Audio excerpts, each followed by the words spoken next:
Hello, hello! Magandang araw sa iyo, Kabaldas, at welcome sa isa na namang unboxing dito sa ating channel na Online Gastos. At gaya ng nakikita mo sa channel, ang i-unbox natin ngayon ay isang battle grinder. So ito yung ginagamit natin para pandurog, halimbawa ng paminta.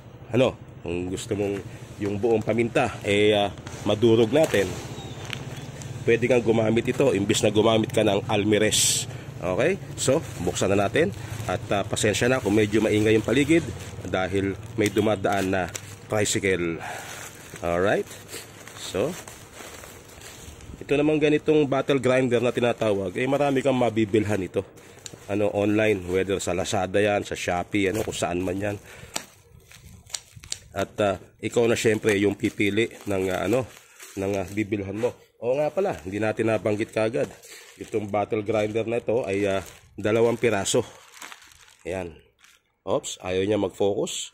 Ayan, 2 piraso. At ang halaga niya ay 194 pesos.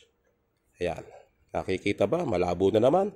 Ayan, kailangan tayo mag-focus. 194 pesos, Kabaldas. 2 piraso na yan. So, ayan. Nagluluko yung ating camera. Ayaw mag-autofocus. So, kailangan natin pasilip-silip sa camera. Yan din ang isang dahilan kaya hindi tayo makaharap sa camera. Dahil baka mamaya out of focus siya. Kailangan lagi tayo nakatingin sa monitor. Yan. Alright. Buksan natin siyang ganyan. Yan. Yan, may kahon pala sa loob. So, pwedeng wat-watin na lang ito. Yan, ganyan. Alright. Yan. Sandali uubo lang tayo sandali. Ang hirap nito, medyo inuubo tayo. Bakit ba tayo mga Pilipino, mga dugong maharlika? Pag medyo lumamig ang panahon nagkakaroon tayo ng sipon, nagkakaroon tayo ng ubo. yan daw sakit ng dugong maharlika Malamigan lang ng konti, mapupulmonya na. Masisipon na kagad. So, doon sa mga may tinamaan ng sakit dyan, ng ubo, pareho ko, ng sipon, medyo ingat-ingat tayo ng konti. Dahil meron naman doon panibagong virus yata sa China na naman. At anyway, kailangan mag-ingat. So, iangat na natin. Yan ang itsura niya, transparent siya, di ba? Transparent. At yung isa pa, 194 pesos, 2 piraso na. So, mga 90 siguro ang isa nito. O 80.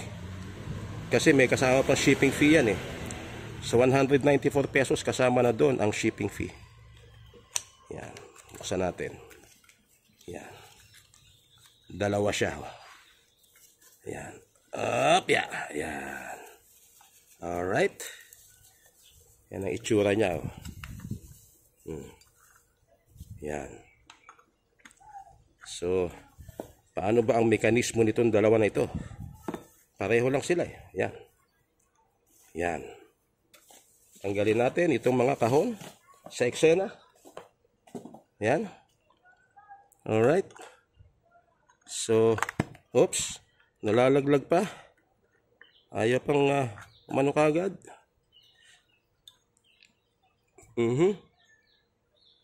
Alright, testingin natin ngayon kung ito ba effective, no? Ayan. Meron tayo ditong paminta. Lalagay natin sa loob.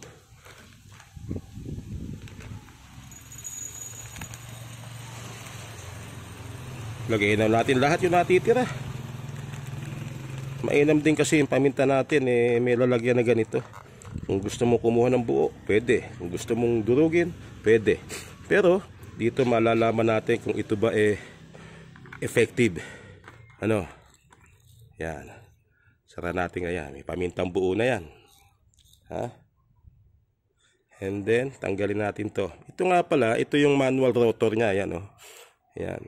At ito ina-adjust. Kung gusto mo masikip, pinong-pino. Pagka masyado masikip naman, baka wala na siyang madurog, wala na siyang lumabas. So, luluwagan natin ng konti. Ayan. Counterclockwise lang yung pagluwag para ka nagluluwag ng tornilyo. Yan. Okay? So, tingnan natin kung makakadurog siya. At sa pagdurog naman ito, i-turn mo lang itong bottle habang hawak mo itong itaas. So, malaman natin, ano. Yan. Yan na, ha. Ayan, oh. Nakakadurog siya, oh.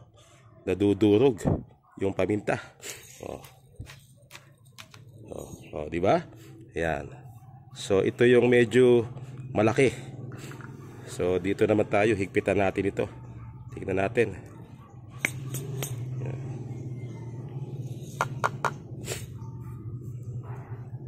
Higpitan natin ng konti. Tingnan natin kung ano. Medyo naipit na yung iba, eh. Yan.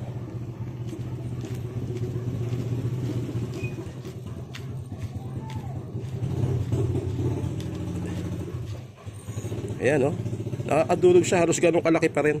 Kasi di ko mahigpitan masyado ngayon dahil bumara, eh. May bumara doon sa ano niya, eh. Pero effective siya, ha? At hindi mo kailangan magpipihit para makadurog siya. Mabilis siya makadurog. Ayos. Itong nabili namin na to na pepper crusher. At ito, hindi lang sa paminta, pwede rin sa asin. Halimbawa, rock salt yung binili mo, ano, at gusto mo maging pino siya. Halimbawa, rock salt yan, and then gagamitin mo halimbawa sa iyong french fries. So, pangit naman kung ang lalaki ng butil ng asin, pwede mong daan dito, durugin. Ayan, o. O, tigilan na natin at baka maubos yung paminta.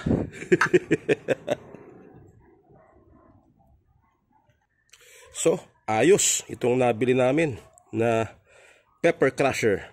Salt and pepper crusher ang tinatawag. Pag hindi mo na gagamitin, takpan mo lang siyang ganyan, o. Ayan, may takip. Di ba? Effective siya.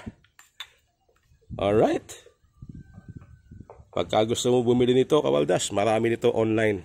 At pagkakabili namin, 194 minus 40 pesos halimbawa, 154. Siguro nasa yun, mga 82 pesos ang isa. 80, 82 pesos. Meron mga 100 plus niya ng bawat isa. Depende na sa'yo. Bahala ka na kung pumili kung saan ka bibili na supplier or seller sa inyong online shop, whether Lazada yan or Shopee. Alright, magandang araw sa iyo, Kawaldas, at salamat sa panonood. Makita-kita tayo uli sa iba pang mga videos ng online gastos. Babu!